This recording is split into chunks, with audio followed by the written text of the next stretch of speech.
PTI,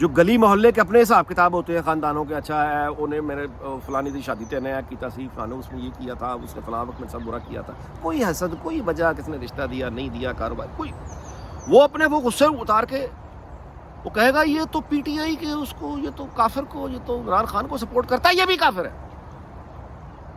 یہ ہوگا, یعنی یہ پھر اس طرح کی صورتحال بن جائے گی کہ آپ یہ کہیے کہ اچھا سلمان رشدی اللہ معاف کرے ملعون آدمی ہے, اس کی حمایت میں ایک آدمی اگر کھڑا ہو جائے گا پاکستان میں تو کیا بنے گا اس کے ساتھ. یعنی ایک تو احمدی کمیونٹی تو چلو ایک وہ تعداد میں نمبرز میں بہت تھوڑے ہیں, ان کے ساتھ کیا ہوا ہے, یہ تو بہت بڑے نمبر ہے, 50% بھی کاٹ دیں پھر بھی بہت بڑا نمبر ہے. اب اگر آپ اس کو اس طرح کے مذہب کے حوالے سے اور اس کو معاشرے کے حوالے کر دیا جائے, پھر وہ معاشرے کے حوالے ہو جائے گا نا, خود بخود ہو جائے گا. تو وہ تو گلی گلی. اچھا دوسری بات اس میں جو بھیانک بات ہے وہ یہ ہے کہ طالبان مغرب سے ہم پہ حملہ آور ہوئے ہیں. اچھا طالبان کا مقدمہ کیا ہے, وہ یہی کہہ رہے ہیں کہ تم مسلمان نہیں ہو, تمہارے یہاں اسلامی نظام نہیں ہے, یہی کہہ رہے ہیں نا طالبان. تو اس طرح کی جو ویڈیو اللہ معاف کرے اگر جس میں اس نے کو بکواس کی ہے عمران خان نے, اگر وہ سامنے آ گئی تو اس سے مقدمہ کس کا مضبوط ہوگا, طالبان. وہ کہیں گے ہم تو پہلے ہی کہتے تھے نہ اس ملک میں اسلام ہے, نہ یہاں کے حکمران اسلام ہے, نہ یہاں کا نظام اسلامی ہے. اور یہ عمران خان کی تو آڈیو سامنے آ گئی ہے, دراصل یہ سب ایک ہیں, یہ جتنے بھی حکمران ہیں یہ سب مذہب کے بارے میں ایسے ہیں, لہٰذا وہ ان کا مقدمہ مضبوط ہے. خود ہمارے ہاں اجتماعی شعور کی حالت یہ ہے کہ ہم نے ایک یعنی ایک معصوم ترین بات کو اندر بھی فساد ڈال دیا ہوا ہے کہ تو مسلمان پہلے ہو یا پاکستانی پہلے ہو, حالانکہ ان دونوں کا آپس میں تعلق ہی کوئی نہیں. ایک آدمی ایک ہی وقت میں بیٹا بھی ہے, شوہر بھی ہے, کسی کا ہمسایہ بھی ہے, کسی کا ملازم بھی ہے, کسی کا مالک بھی ہے, کسی کا باپ بھی ہے, تو وہ اپنے مختلف رولز, یعنی اس میں کوئی خلاف نہیں. اب یہ جاہلانہ بات ہے کہ کوئی جس طرح عام طور پہ کوئی بھی مطلب کہے کہ جسے پہلے یہ بتاؤ پہلے میں ہوں یا یہ ہے, بچے سے پوچھے پہلے ماں یا باپ ہے, ماں خود ہی پوچھ رہی ہے, باپ خود ہی پوچھ رہا ہے, بچہ کیا کرے, یہ اس طرح کی. اچھا تو ہمارے ہاں یہ بھی فساد بنا دیا گیا, سوال کے اندر فساد کہ تم پہلے مسلمان ہو یا پاکستانی. تو جواب اب اجتماعی شعور یہ دے گا کہ ہم پہلے مسلمان ہیں, حالانکہ آپ ایک ہی وقت میں مسلمان بھی ہیں پاکستانی بھی, ان کا کوئی آپس میں تعلق ہی نہیں ہے. پاکستان ایک ریاست کا بندوبست, رہنے کا بندوبست ہے جو کانسیپٹ ہی 100 سال پرانا ہے, دیٹس اٹ. ان کو لیکن بنا دیا گیا. اب اس طرح کی سوسائٹی میں جب یہ معاملہ آئے گا تو ہمارے وہ تمام انتہا پسند پھر اٹھیں گے دوسری طرف سے, وہ کہیں گے یہی سوال لے کے پہلے مسلمان ہو یا پاکستانی ہو, پہلے مسلمان ہو یا پی ٹی آئی کے ہو. پھر یہ سوال کھڑا ہو گیا اور اوپر سے طالبان نے اٹیک کیا. چلیں آگے چلیں. بات یہ ہے جی کہ یہ جو عوامی دباؤ اور سماجی دباؤ, یہ بے شک یہ میجر صاحب کے حوالے سے آیا, آزاد سعید نے بتا دی نا, بات آ گئی نا باہر, نہیں رک سکی. یہ امید کی کرن ہے پرامن تبدیلی کی طرف. سماجی دباؤ, عوامی دباؤ, یہ پرامن تبدیلی ہے کہ لوگ اپنے اپنے دائروں میں rules of the game follow کریں. سیدھی بات ہے, آئین کی بالادستی, قانون کی بالادستی, یہ پرامن ہے. اور میری دل کی گہرائیوں سے دعا ہے کہ پرامن عوامی دباؤ سے لوگ آہستہ آہستہ, مے بی زیادہ ٹائم لگے, مے بی کم ٹائم لگے, لیکن یہ اپنے اپنے دائروں میں واپس جائیں عوامی دباؤ سے, کیونکہ اس سے اگلا مرحلہ پھر وائلنس کا ہوتا ہے. آگے چلیں.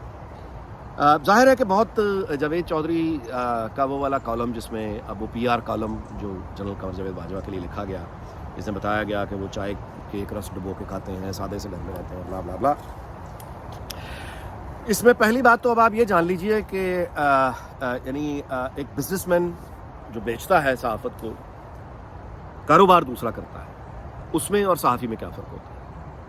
ایک تو یہ جان لیجئے, یعنی ایک جینون اینکر, ایک صحافی, وہ جب اپنا فرض نبھاتا ہے تو اس کا پھر حال کیا ہوتا ہے, اس کی نشانیاں ہم سب کے سامنے ہیں. میں کسی ایک کا نام کیا لوں, کسی کو امریکہ چھپنا پڑتا ہے, کسی کو ملک سے بھاگنا پڑتا ہے, یہ سب آپ کے سامنے ہیں.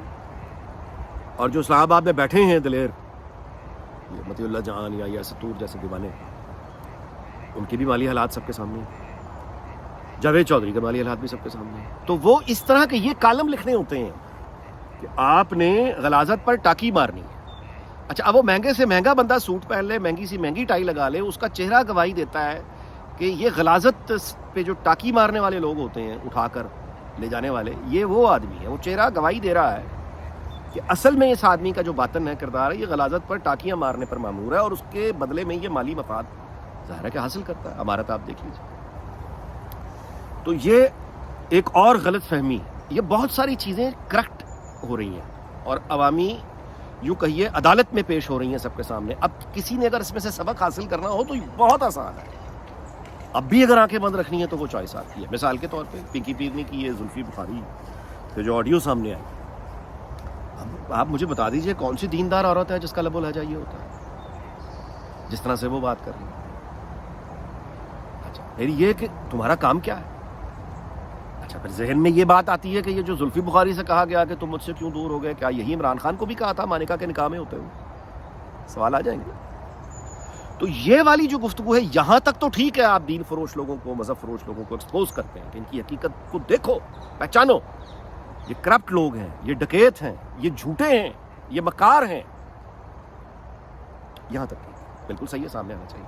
لیکن اگر اس نے کوئی بکواس اس طرح کی ہوئی ہے جو آگ لگا سکتی ہے، تو اس سے میں یہ سمجھتا ہوں کہ ذی شعور لوگ جو ہیں ان کو یہ فساد سے یعنی بچنا چاہیے. یہ ایک عوامی فساد پیدا ہونے کا اس سے خطرہ ہے. جو ہو رہا ہے یہ بہت اچھا ہے، میں آپ سے گزارش کر رہا ہوں نا، عوامی دباؤ، سماجی دباؤ، خبروں کا باہر آنا، ایکسپوز ہونا، یہ بہت اچھا ہے. اب وہ جو درمیانے سائز کے گھر کی جاوید چودھری نے بات کی ہے اس کا دیکھیں، جنرل باجوہ نے اپنی آخری تقریر میں کیا کہا تھا؟ گمنامی میں چلا جاؤں گا. تو یہ جو بار بار کبھی کسی یوٹیوبر کے حوالے سے منصور علی خان نے ہمیں کچھ باتیں بتائیں، پھر جاوید چودھری، یہ جو بے چینی، بےتابی، یہ کیوں ہو رہا ہے؟ نہیں ہونا چاہیے نا، سر کیوں ہو رہا ہے؟ اس کا مطلب یہ ہے کہ دن رات پڑتی ہوئی یہ لعنت، ملامت، یہ دن رات ہوتی ہوئی تنقید، بے رحم تنقید امپیکٹ کر رہی ہے، یہ پہنچ رہی ہے، اس کا اثر ہو رہا ہے، اس لیے جواب میں وضاحتیں آ رہی ہیں. یہ پرامن تبدیلی ہے، اس میں اللہ معاف کرے کوئی آرڈر نہیں ٹوٹا، یہ عوامی دباؤ ہے، یہ اس کی مثال ہے. یہ بہت اچھی بات ہے، یہ اور آگے جانا چاہیے. اور یہ کہ ایک اور خبر ایسے طول کی ہے کہ آئی ایس پی آر نے دوبارہ سے ان یوٹیوبرز کو دوبارہ سے ہوئی. مجھے تو خبر یہ آئی تھی جب نئی قیادت آئی ہے، فوجی قیادت، تو جنرل عاصم منیر صاحب جو ہیں ان کی دل کو گہرائیوں سے ان کی کامیابیوں کی دعا بھی کی اور بہت خوشی بھی کا بھی اظہار کیا کہ سننے میں آیا تھا کہ آئی ایس پی آر کو اب ان کا ارادہ ہے کہ ذرا مطلب ہائپر جو ایکٹیو ہوئی ہے اس کو ذرا نارمل کریں اور اپنے پروفیشنل میٹرز میں رہیں، خاص طور پہ اس وقت جب جنگ ہے. لیکن اس خبر کو مانا جائے تو وہ دوبارہ سے ایکٹیو کر کے دوبارہ سے اپنے حق میں ایک نئے نیریٹو اور اسی طرح کے لوگوں کو لا کر وہی سب کچھ شروع کروانے کا اگر ارادہ ہے تو اگین میں بھی لوگ اس بات پہ ختم کر سکتا ہوں کہ خدا را حضور، میڈیا کے ساتھ اور بیانیہ بنانے کا جو معاملہ ہے یہ دو دھاری تلوار ہوتی ہے. یہ اگر آپ کو اس کا استعمال نہیں آتا، جو کہ پچھلے ایئر وائی کی جنم سے لے کر آج تک یہ بے شمار چینل اور یہ بے شمار قابل نفرت لوگ اور جھوٹ بولتے ہوئے یوٹیوبر اور جھوٹ بولتے ہوئے اتنی بڑی فوج جو یہ یعنی جھوٹوں کی فوج جس کو خود پالا گیا، پوسا گیا اور اس نے پلٹ کر بائٹ بیک کیا اور وہ کیا جس کی نظیر ماضی میں نہیں ملتی، ایسے احسان فراموشوں کو، اس طرح کے لوگوں کو دوبارہ سے اگر سرپرستی کر کے ایک نیا نیریٹو بنانے کی کوشش ہے تو پھر معاف کیجیے گا کہ اس کا نتیجہ اس مہارت کا جو اب استعمال ہو رہی ہے یا کرنے کا ارادہ سامنے آ رہا ہے، یہ مہارت وہی ہے نا جو پیچھے روایت سے چل رہی ہے. یہ مہارت وہی ہے نا جس نے 5th جنریشن وار پیدا کیا تھا. یہ مہارت وہی ہے نا جو یہ باقی یہ جو چینلز کے اوپر بیٹھ کے دانش اگلتی رہی اور یہ جن لوگوں کے نام گالی بن چکے ہیں پروفیشن میں، صحافت میں، ان کو سپورٹ کرتی رہی. یہ مہارت وہی ہے نا. اس مہارت کا پھر نتیجہ کیا نکلا؟ وہی کام کرنا ہے پھر سے. میرا تو گزارش یہی ہے کہ جتنا مشکل اور کڑا وقت پاکستان پہ ہے، خاص طور پہ آتی ہوئی جنگ، اس کے بعد تو ویسے ہی ساری قوم فوج کے ساتھ ہوگی، ایک ساتھ ہو کے ہمیں لڑنا ہے. لیکن وہ ایسی صورت میں پھر مشکل ہو جائے گا کہ اگر یہ تاثر رہے اور اس کے ثبوت بھی آتے رہیں کہ آج تک جو ہے وہ امپیکٹ کیا جا رہا ہے، آج تک یہ معاملات کیے جا رہے ہیں، تو پھر اس کا یعنی مجھے نہیں سمجھ آتی تقسیم کی کیا ضرورت ہے خود اپنے لیے پیدا کرنا. اچھا جی، مزمل سحر وردی کی اس خبر پہ میں وی لاگ کا اختتام کر رہا ہوں جو سن کے مجھے بہت خوشی ہوئی، اور وہ یہ ہے کہ پنجاب میں پرویز الہی کے پیچھے اسٹیبلشمنٹ نہیں ہے، اور اسٹیبلشمنٹ جس کو عرف عام میں صرف چلے فوج اور ISI نہیں ہے بلکہ یہ دوسرے ادارے ہیں تو وہ بھی اسٹیبلشمنٹ ہی جس کی وجہ سے پرویز الہی کی حکومت چل رہی ہے. تو بہت اچھی بات ہے. اور میں آپ سے گزارش کروں کہ آخری وہ بریگیڈیئر مصدق عباسی نام کا ایک آدمی جو کہ شہزاد اکبر کے جانے کے بعد آیا تھا، اس کو اینٹی کرپشن پنجاب کا ایڈوائزر بنا دیا. اور اس کی جو پرویز الہی صاحب نے، عمران خان نے اس کی جو ڈیوٹی ایک لگائی ہے بریگیڈیئر صاحب کی، وہ یہ ہے کہ PMLN کے جو لوگ ہیں ان کو راؤنڈ اپ کیا جائے, مارا جائے. کئی کیس 15 سال پرانے, 20 سال پرانے, 18 سال پرانے, اور ان کیسوں کو نکال کے اندر کیا جائے. وہ ٹھیک ہے, اپنا کام ان کا ٹاسک ہے, دیا گیا, برگیڈی صاحب کر رہے ہیں. لیکن اس کا نتیجہ یہ ہے کہ ظاہر ہے ایک طرف بند ہوتے ہوئے انڈسٹریل یونٹس ہیں, دوسری طرف سے منجمد فریز ہوئی ہوئی بیوروکریسی ہے. تاجروں کا حال یہ ہے کہ لاہور خود مال روڈ پہ وہ ہر روز کوئی نہ کوئی احتجاج ہے. وہ تاجر بالکل ان کی, یعنی اگر میں صرف لاہور کی مثال اس لیے دے رہا ہوں مال روڈ پہ, اگر پنجاب کے کیپٹل کا یہ حال ہے تو باقی کاروبار کا کیا حال ہوگا.